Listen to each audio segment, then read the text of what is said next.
Ji 13 owito ngimagi kama moko 11 oyudo hinyruok maricho e masira mar apaya motimore apaya ma Kaplong Kericho odhiambo ma kawuono. Masira no notimore e kind lori matatu mating'o jowuoth to kod mtoka matin kido mar Nissan Mazda.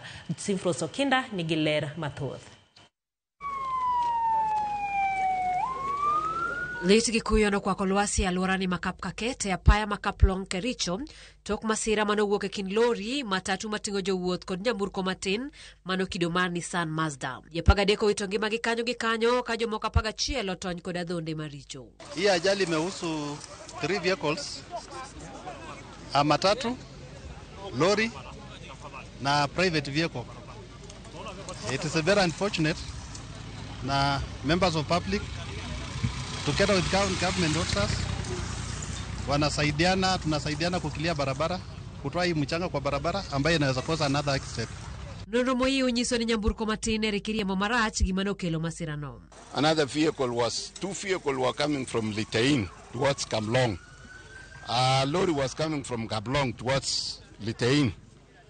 And then a small vehicle was coming very fast, wakagongana njiani. And I was following the lorry. And several people died. Alwora no mokio kod Bomet gi Kericho en kama rach ahinya ka joriembo idwaro ni obed motang' ahinya kinde ko. Nilikuwa nyumbani na nikasikia sauti kubwa sana. Lori na Nissan wamegongana na tulikuwa tunaomba serikali yetu itusaidie iweke bamsuku kwa sababu kumekuwa na accidents nyingi sana. Si tu peke yake.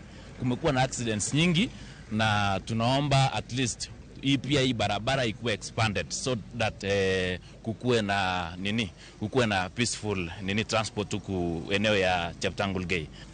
We want to appeal to the government, the county governments and the central government to really move with speed and not to wait until there is an accident, but do it faster, mark the roads, give us signs that this is a black spot. And when the drivers are on the road, they will automatically reflect and they will abide by the rules. Japaga chiel mohinyore noringo de ute thieth mopogore e boma ma Kericho. Sifros Okinda, Ramogi TV.